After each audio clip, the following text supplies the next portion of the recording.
Bendiciones, amados hermanos y amigos que nos frecuentan por el canal Aprendizaje Cristiano. Les saluda su hermano y amigo William Peña del Ministerio Jesucristo Esperanza y Vida para las Naciones. En la sección de hoy, Palabra de Vida, cuenta una historia, un joven que había sido confinado a la muerte por una penosa enfermedad. Él había escuchado por muchos años el mensaje del Evangelio, pero ya en su lecho de muerte por fin pudo aceptar y a convertirse al Señor poco antes de morir.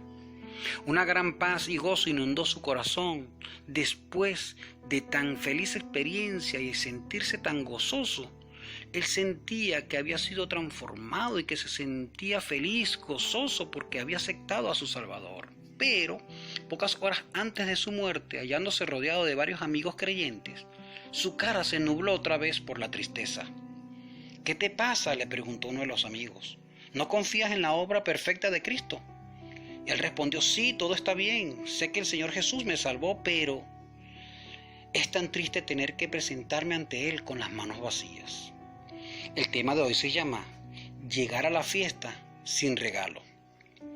Parecía que se sentía tan triste, tan desagradecido porque el Dios que había muerto en la cruz del Calvario lo había salvado y Él no podía llevarle nada.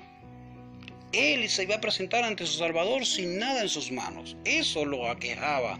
Le daba a entender que parecía que llegaba a una fiesta sin un regalo.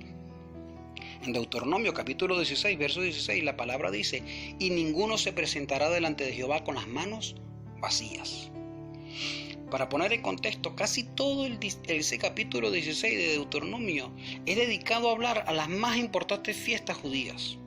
En esas celebraciones como la Pascua, Pentecostés y Tabernáculos se establecía la manera en que habría de llevarse a cabo, para acordarse ellos de que fueron esclavos un día, pero Dios los había libertado de forma muy poderosa, y mejor aún cómo los liberó de sus grandes enemigos.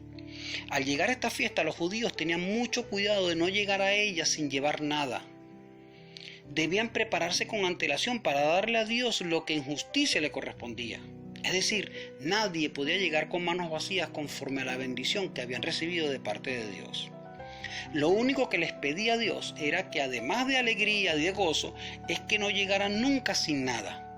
El Señor deseaba que todo su corazón, que su pueblo fuera capaz de devolverle algo de lo mucho que habían recibido. En realidad, llegar sin manos vacíos era una manera de recordar que toda buena dádiva, todo regalo y todo don perfecto procede de Dios.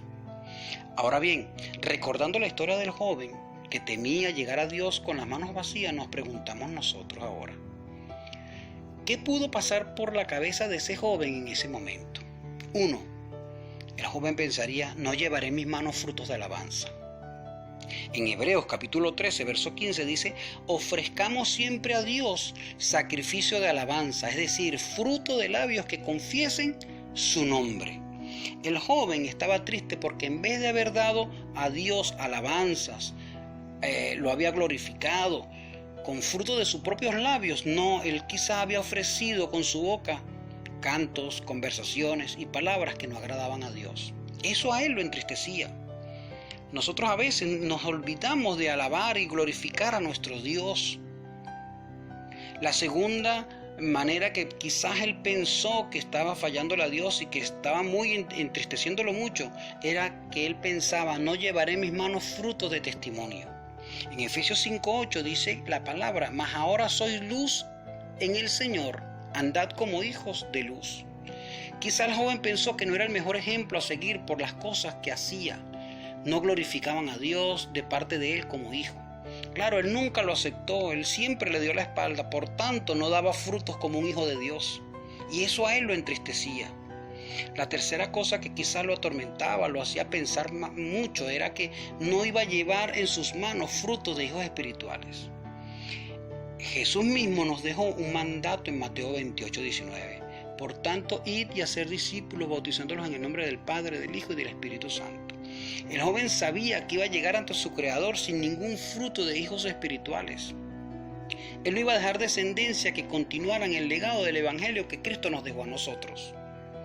Eso lo entristecía y lo hacía sentir muy mal. Ahora bien, esas quizás fueron las causas por las cuales el joven estaba entristecido. Sentía quizás que no había hecho nada en agradecimiento a aquel que lo salvó. Se sentía desagradecido. Ahora bien, todo eso hizo sentir al joven triste. Pero es oportuno el tema para preguntarnos y reflexionar. ¿Estamos realmente nosotros ofreciendo a Dios fruto de alabanzas?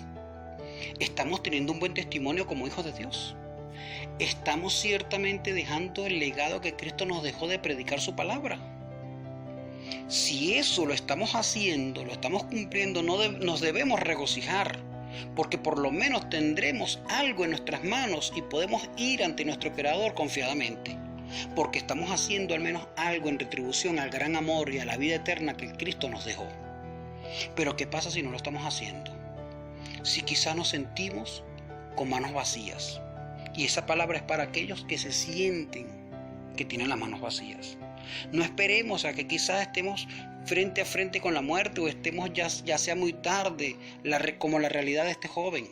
No esperemos a ese momento, sino que al contrario nos levantemos y comencemos nosotros a dar frutos de labios, a adorar a Dios, a glorificarlo, a dar testimonio de que Cristo nos transformó, nos cambió, para que otros a través de nuestra predicación puedan llegar a los pies de Cristo y ese Dios que galardona se agradezca, se agrade, se sienta contento, gozoso del trabajo que nosotros hicimos y nos dé la recompensa que Él ha prometido en su palabra. Esa palabra es para cada uno de nosotros. Hay que dar frutos de alabanza de nuestros labios, hay que dar testimonio y hay que ser esos hijos de Dios que predica su palabra. Si tú no lo estás haciendo, es el momento ahora para que lo aceptes. Acepta a Cristo en tu corazón y no como ese joven que esperó hasta el último momento para aceptarlo. Es el momento de aceptarlo hoy en día, para que puedas dar frutos de alabanza con tus propios labios, para que puedas dar testimonio y para que puedas predicar su palabra.